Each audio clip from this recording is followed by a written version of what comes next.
as soon as this current shot ends. Huh? Where is this place? This is not my father's chambers.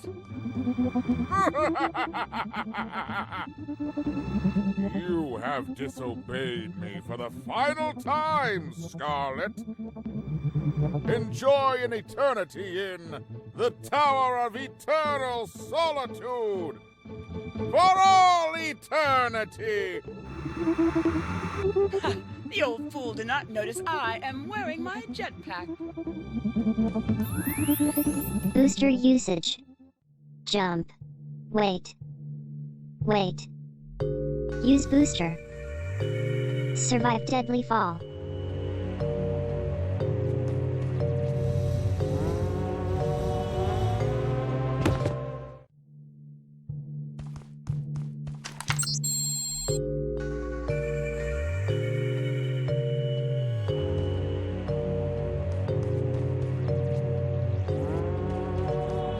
Scarlet didn't quite realize she needed to shoot those energy orbs down below.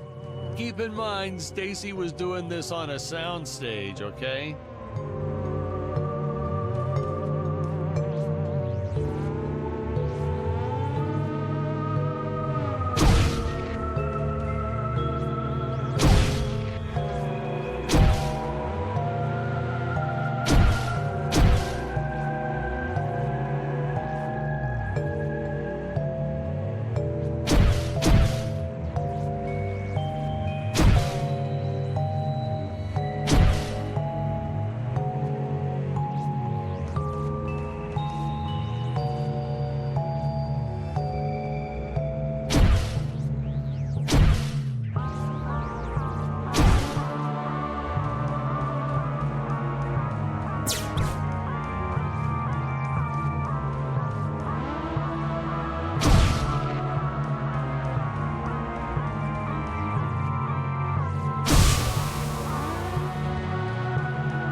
Hey, now what's going on?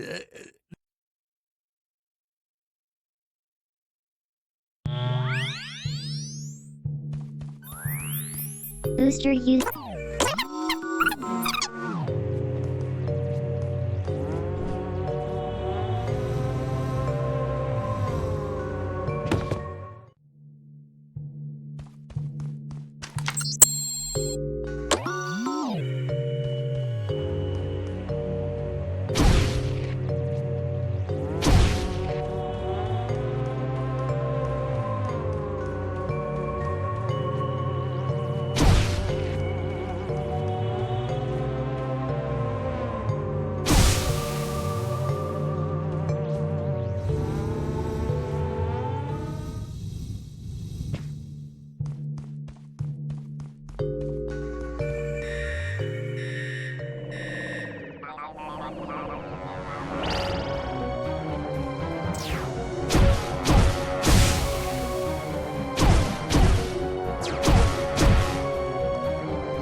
The energy imps. Such a neat effect. We had to paint each movement frame by frame and superimpose it into live footage. We were pulling all-nighters for weeks. Well, when I said we, I meant the artists. I'm pretty much useless if I don't get a solid 10 hours a night. But they were at it forever. They had to redo it all because I accidentally told them red instead of blue the first time. Artists.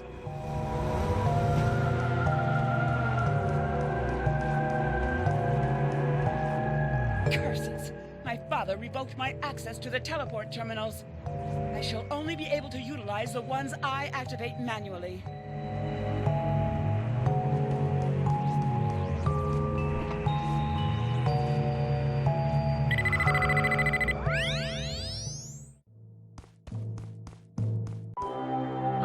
I knew you would return. Puny Earthman, you shall help me overthrow the Emperor. Why would you turn against your own father? How do I know I can trust you? Oh, this scene. This is practically Shakespeare in outer space. Just as the entire planet does. And, huh? Patrick, what's wrong with the video? Sorry, sir. Technical problems. Darn it, we're missing some really good writing here. There. Sorry about that. Well, we just passed right by her big scene. Basically, they agree to work together, but one must stay behind in the sleep chamber at all times. Should I rewind? Never mind. I'll continue from here.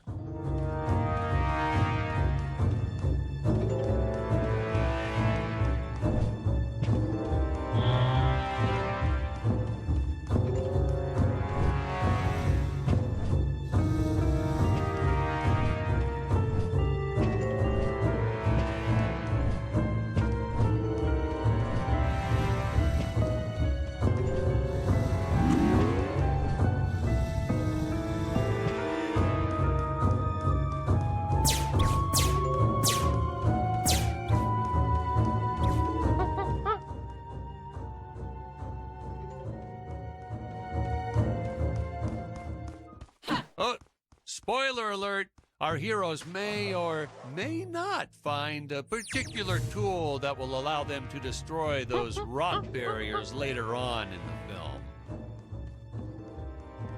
Right from the start, our budget was a little tight, even by standards back then. To make do, Tony shot a couple scenes in black and white. Originally, he intended to use it for flashbacks. But then I had to break it to him. Our film doesn't have flashbacks. We almost made it a silent film just to cut costs. I felt it was an absolute necessity we have a T-Rex in this film, but we got this Serato thing instead. Of course, I went through the whole production thinking it was a T-Rex because, really, who can tell the difference anyway?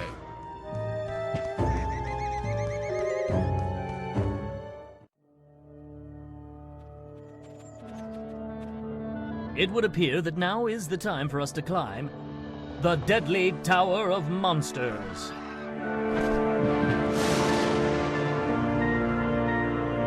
Good screenwriting 101.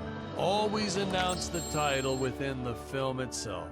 How else are you going to let the audience know your heroes really mean business? Now, that weapon, it's just an electric shaver, but you know, I bet you'd never guess it was, would you? They look so futuristic.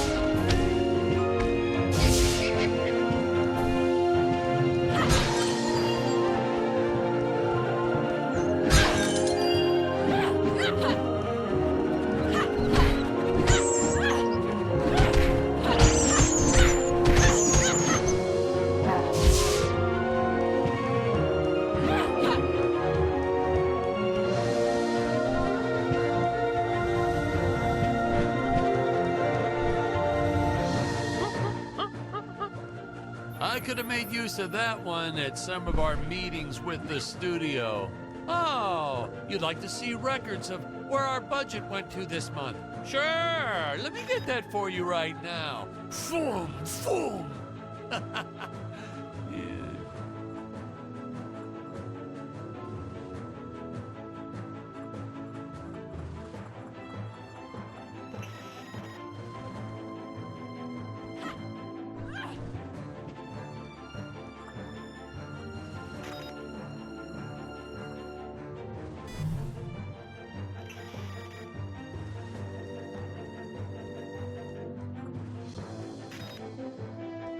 Unfortunately, those meetings ended in a much different way.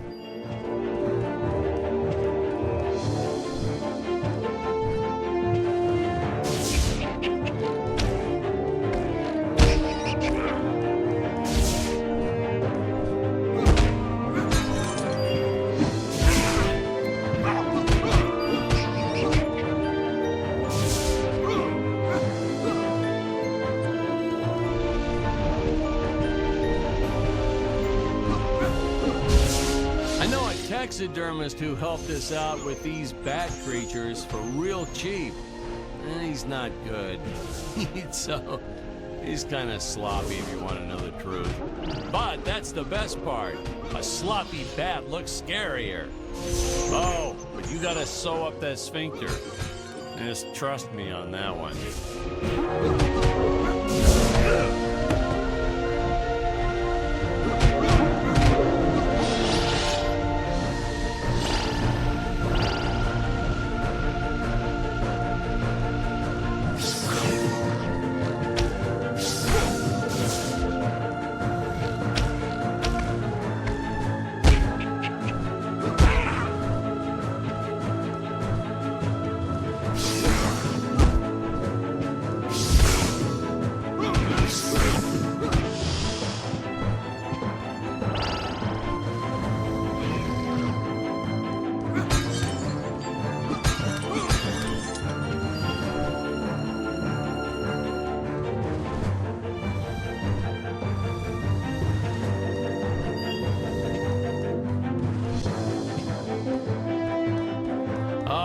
Squids.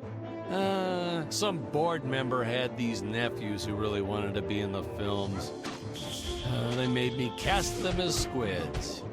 Whatever happened to artistic integrity? If you're going to cast a role not on merit, at least let it be a hot female role.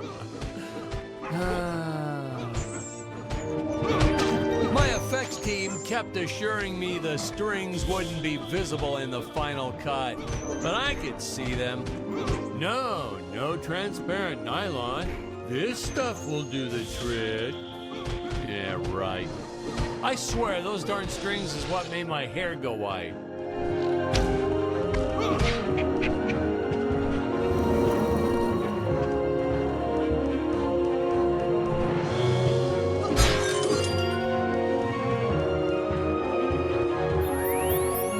Teleport usage. Jump. While in the air, use teleport. Quickly return to upper floor.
Want to miss a single minute of this scene. The nuclear ants. Hey, we need to remind the audience our heroes are climbing a tower, so I needed something that would stick to walls. Originally, we had these web-footed what-have-yous. Not very scary. And then I left some cake out in my trailer, and it was crawling with ants in the morning. And that's when it hit me. What is the most obnoxious thing in the world?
You see that? I couldn't get enough of it. Jonathan loved to spin in place. He's good at it too, right? I mean, did you see that? That's Olympic caliber spinning, if you ask me. Oh no! This head belonged to my co-pilot robot. He was the most loyal companion in the galaxy. Dick. Malfunction. Dick. Malfunction. These Gravorians will pay dearly for this, my friend. Now, what's a space adventure film without a trusty robot sidekick, huh? Am I right? In the original draft, we had Dick and Scarlet team up with an alien from the planet's surface. You know the type, pointy ears, wise and emotionless. But then we came to our senses and realized that a giant tin can robot's way cooler. Besides, everybody was doing the alien thing back then. You know me, I'd rather be a trailblazer.